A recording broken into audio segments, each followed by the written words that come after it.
Hey, welcome to the Dr. Jimbo Love Show featuring Seth Matthew. Hey everybody. He's back, folks. Long time no see. And we have a special guest today from Cornell Hockey, Scotty Howard. And we're going to be talking a little bit about some hockey and what the ECAC versus the NCHS. We're going to talk a little about that. Or the NCHC. Yeah. No, sorry about that. But first off, before we talk to Seth a little bit about his Vegas trip and doing extremely well to qualify for the trip in his pool league, let's remember today is kind of special. What's today? Thursday? Yeah, today's Thursday. Our 1 year anniversary. Today's our 1 year anniversary. We've done over 85 shows, folks. If you get a chance, please go to YouTube and look at some of our previous shows. They are there under Dr. Jimbo Love Show featuring Seth Matthew. Seth, tell us a little bit about Vegas. Yeah, Vegas was cool. The pool tables were a little bit rougher than I expected. Over here we play on fast valley tables, but down there they play on very slow tables because it's not technically a pool hall. It's a ballroom where they ship over 600 pool tables into an area. 600 teams are playing. There's a lot of mini tournaments. But yeah, it was really cool. A lot of vendors, a lot of professionals were there. Meet and greet a lot of players. Overall, we started out great. We ended up winning the first 2 rounds and got to the elimination round. We ended up eliminating Illinois and Iowa, and then ran into Texas, and they took us out. But so tell us a little bit about how did you guys qualify for this tournament? Yeah. So it was an interesting year this year for this session. 3 out of the 4 teams that came out of the Denver area were all from the night that we play. We actually have playoffs tonight over at Piazza's to try to go again. Yep. That's Piazza's off of Buckley and what's the cross street over there? Mexico. Mexico. Buckley and Mexico, Piazza's great place for you guys to go play pool. They have some of the best professionally felted tables. Yeah, and not only that, they get professionals show up. Shane Van Boney's one of the #1 players in the country. He actually ran into him a couple months ago. Efren Reyes, he's been the #1 pool player in America for a very long time. He was there about 6 months ago. So Piazza's has good relationships with a lot of pro players. And we hope to qualify again. We'll see how tonight goes. If we win tonight, we got to go through 2 other mini tournaments to go to Vegas. But it was fun. It was an experience. It was basically covered by winning, so basically a free trip for fun. Right on. So what did you guys finish out of the number of teams? Yeah, we finished 123rd out of 600. It was Texas, not the team we lost to, but a different Texas team. I believe they ended up winning it, but they played, it was Illinois and Texas in the finals. And we actually had some international teams there this year. Due to COVID, Japan wasn't able to come last year, but they were there this year. Canada was there, and a couple other teams from around the world. Excellent. Well, it's great to have you back. Yeah. So 1 full year of this show, and it has been a pleasure to be here at Brothers Bar and Grill at the Shops of Northfield. We're up in the mezzanine section. Folks, come on down. Today is a great day to come to Brothers. And why not, right? Yeah. I mean, we've got Great great weather. specials. Got great sports on, minus the Rockies right now. If you guys are tuned in, it's embarrassing. Turn it off. 13-zip. The yeah. Rockies are getting spanked by the Cardinals. Yeah, that's baseball here for you. Top of the ninth. Hey, football starts in 3 weeks though, so something to look forward to. Absolutely. All right. Well, we don't want to leave our #1 guest over here, by himself here.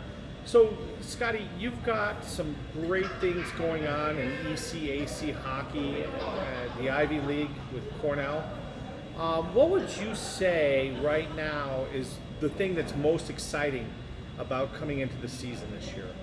Well, coming off 2 years from COVID, 2020 would have been probably one of our great years since 2003, going to the Frozen Four. So right. So you guys were really ranked highly in 2020, weren't you? Yes. And then you lost your goalie. He transferred to Notre Dame, correct? Last year, yeah.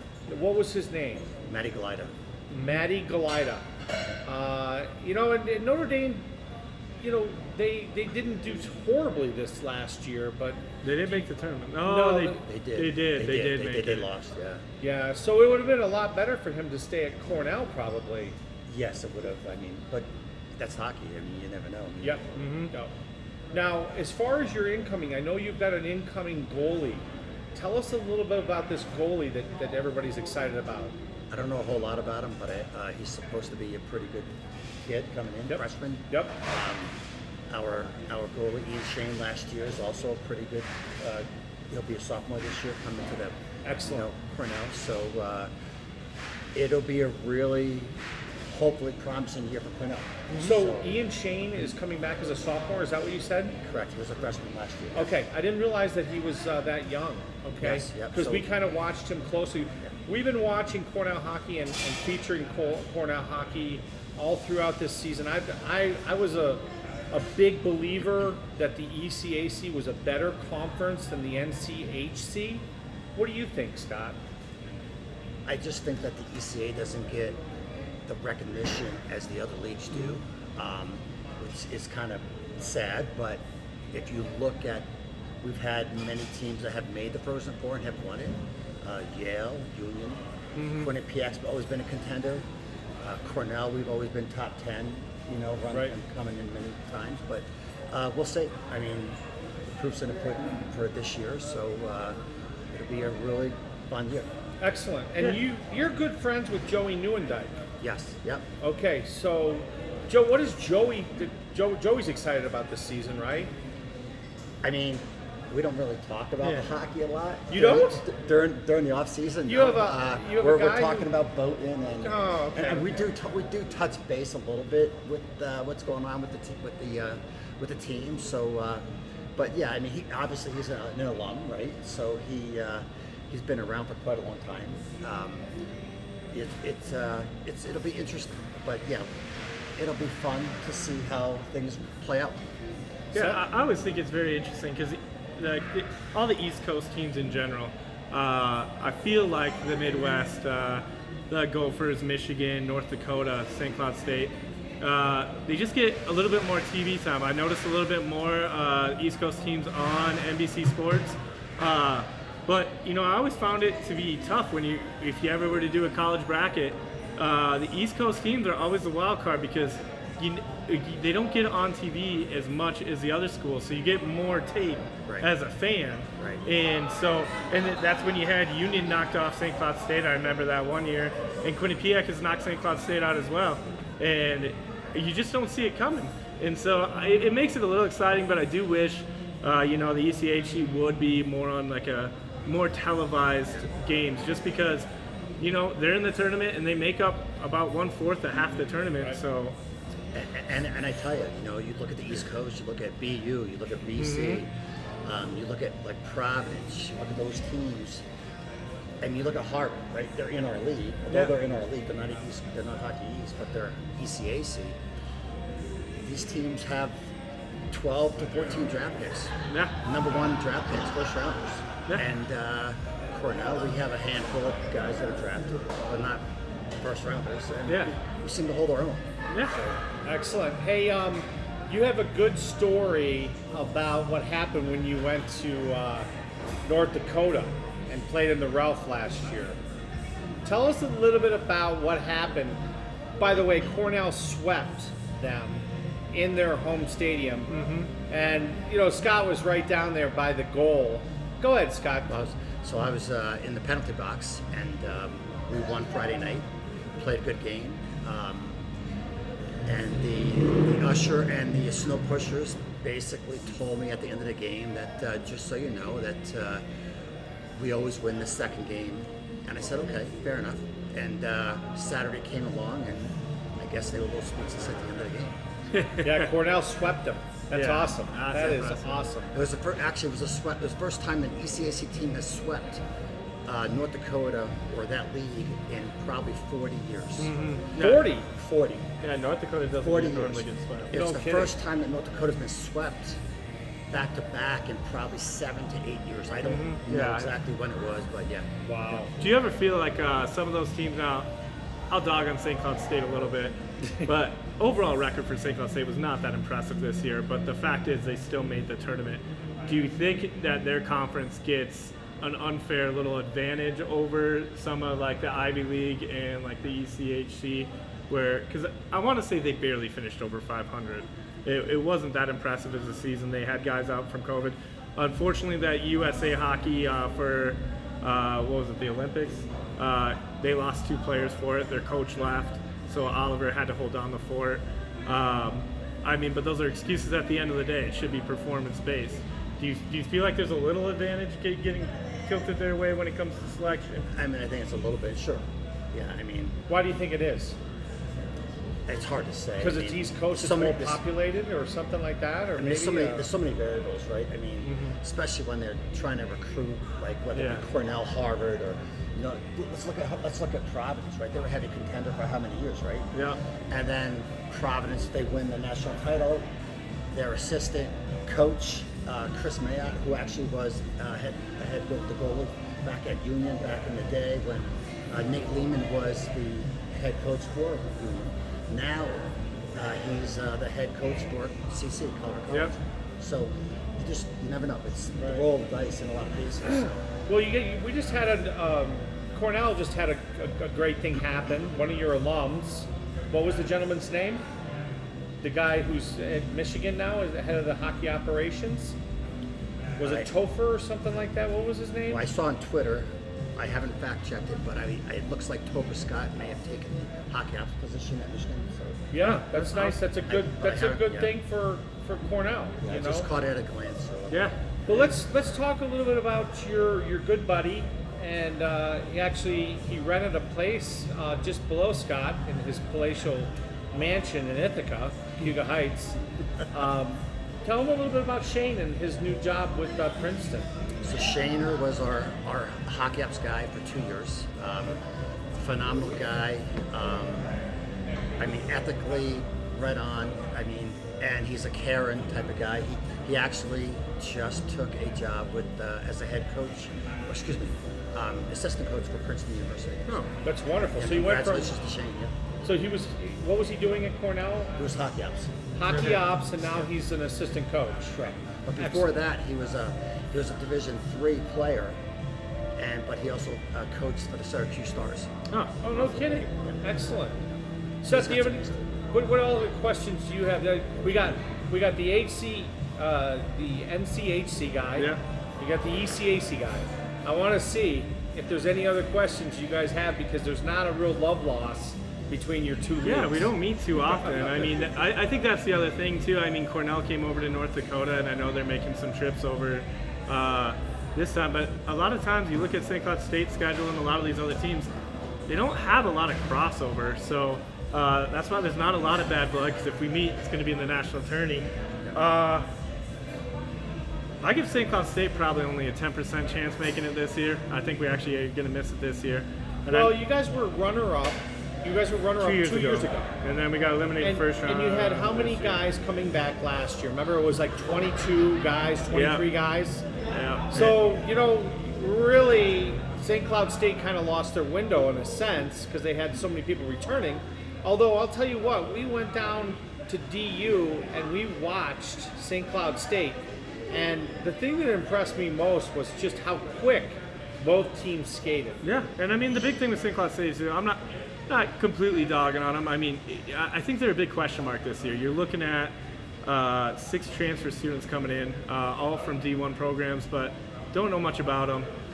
You lost your goalie. That was probably the main focus of your team. So haven't heard who's going to be starting this year. And, it'll be interesting to see. We have a couple of people going for their 6th year like Fitzgerald did last year. DU's looking tough. You also run into Duluth's always a good team. And it's just going to be a really interesting year in this division. And I know Cornell missed the national tournament last year, but are you guys feeling better about this year with a new group of guys really coming in? This year. Yeah, we have a lot of great freshmen coming in. Goaltending's huge, as you know. And this will be nice to have 2 solid goals. I don't know much about the freshman, just that he's a really solid goalie. So, Well, in Cornell's defense, their coach Mike Schaefer came down with COVID, and he had COVID really badly. He wasn't even on the sideline on the ice for almost I would say almost half the season. the last half of the season, yeah. The last half. Now, did you see a big difference when he finally got back to the bench with your kids? Oh, huge. The yes, players, the huge. players really responded to him. They respect him. Yeah. Yep. They respect him. And I mean that's a huge thing. I mean, you look at college hockey; it's not like any other sport. Like Alabama doesn't really have a down year, but college hockey is so tight, so close. You have to show up every single game. That at the end of the day, like you're gonna have a down year eventually. I mean, St. Cloud State's due for one.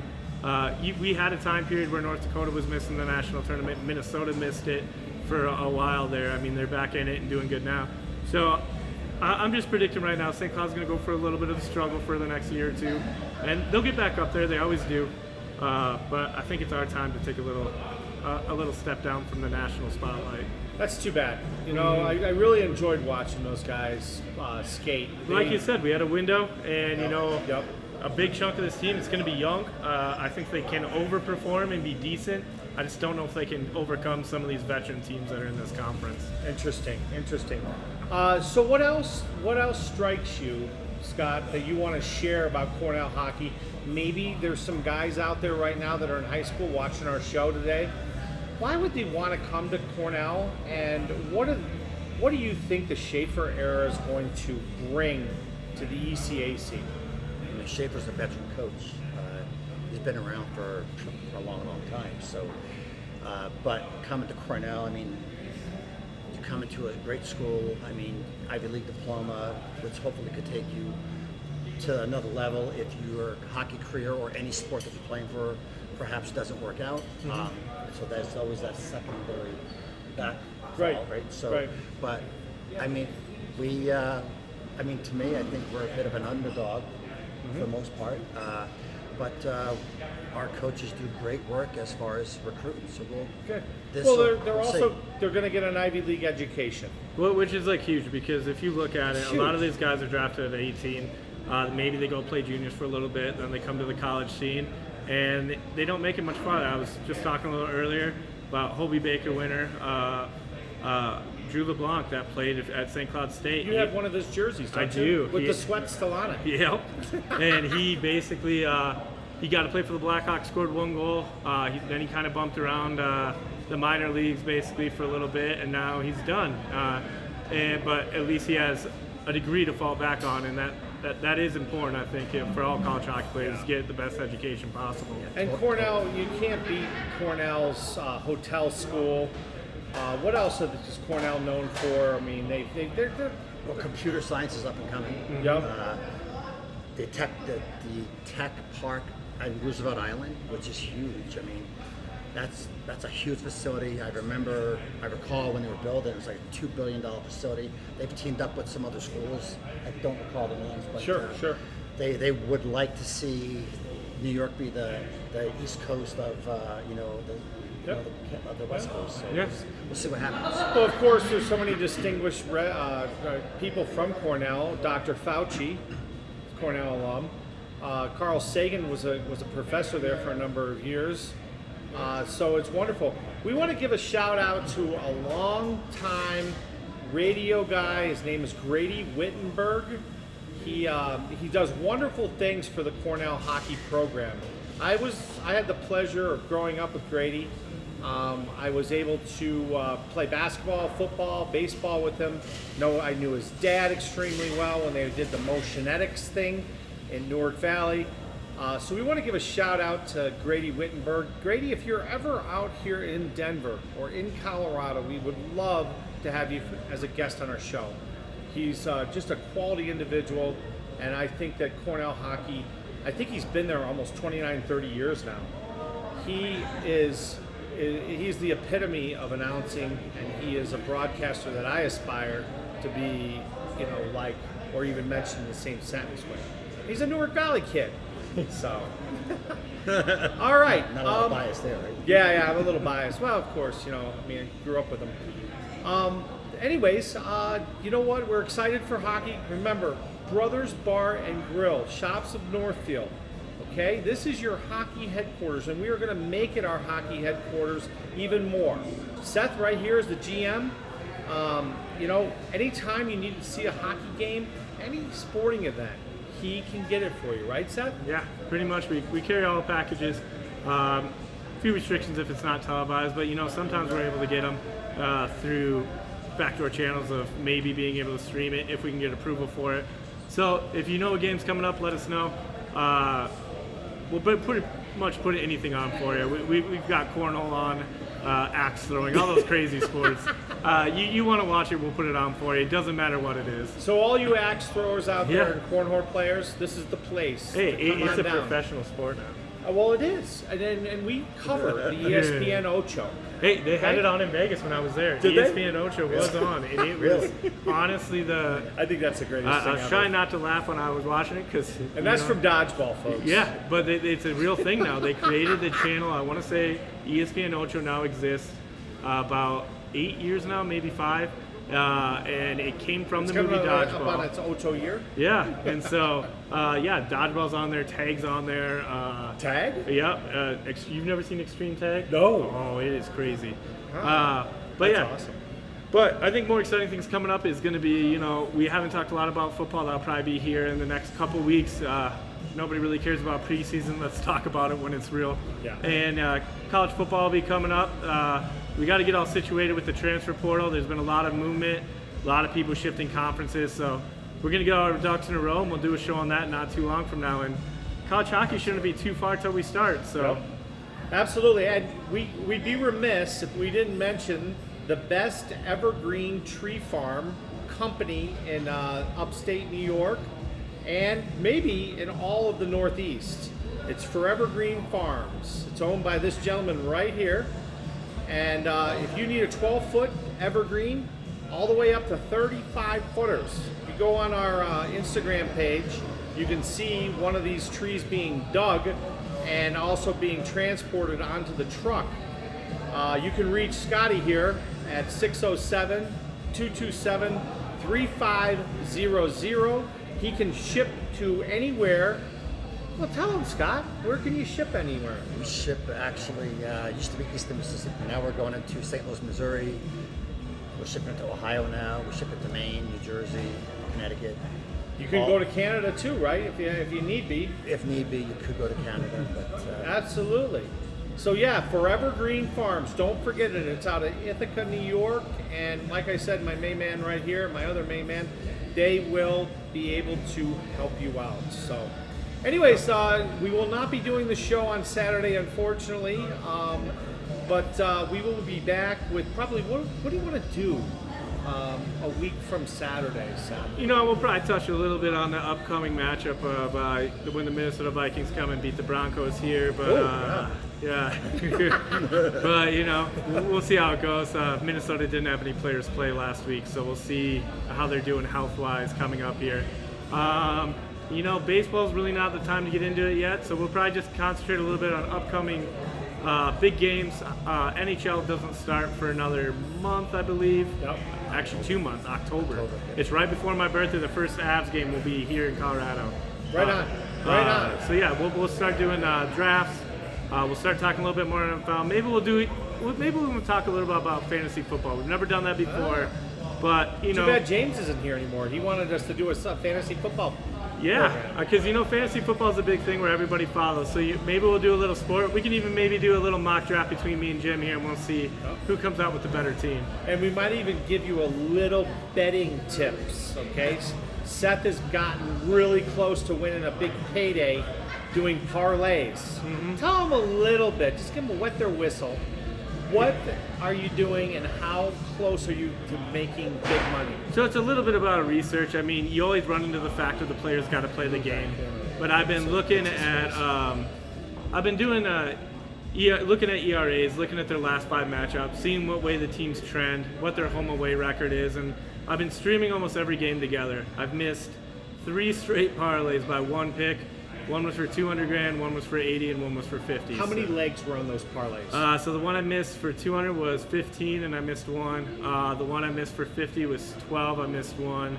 50,000, folks, not Yeah. $50. Yeah, and it's only a $10 bet. He missed it by one leg. Mm-hmm. One. I told him I'm going to start shadowing him because seriously, I'm going to take off. If I hit one of these big things, or if Seth hits one of these things, it'll be his knowledge. I'm leaving for a year. Yeah, I mean, and you know it's fun. It makes every game more interesting. And I never ask anyone to put a lot of money into it. I know there are people that bet big, but biggest bet I usually throw is 10 to 20 bucks. Is the only thing I'm going to throw. Yep. And you know what? We did a show back in, I would say, what was it, February? Yep. Okay. So if you ever want to go back and see it, Seth, we did a point counterpoint, and Seth was pro betting and I was non-pro betting. Well, guess what? After the end of that show, I downloaded DraftKings and FanDuel, and I've been having a ball. Yeah. Doing $5 bets, $3 bets. You know, the golf is a great thing to bet on. Oh yeah, those you are know, fun. I mean, cripe sakes, you can just bet if they make the cut. Mm-hmm. You know, and you win your money back and a little bit extra money for maybe some beer money down here at Brothers Bar and Grill. All right, folks. Thank you very much for tuning in. And Scott, thank you. Yep. Yeah. Look over there. Thanks, folks. And yes, we're glad to have you. Thank you for being our first guest. Always a pleasure. Yeah, and we All look right. forward to watching you this year. Hang on, the broadcast isn't over yet. Come on, sit down, and we're going to end this like we do professional. Go ahead. Scott's part hobo, so he starts to wander. I think he heard a train whistle or something, and he started wandering along the Part train. hobo. Well, we only let Jim out on a weekend, so I don't know Yeah. how to answer that. So Now all the truth comes out. I better be careful here. All right, folks, hey, get out there, get your side hustle on, and earn it. See you next week, everyone. You betcha.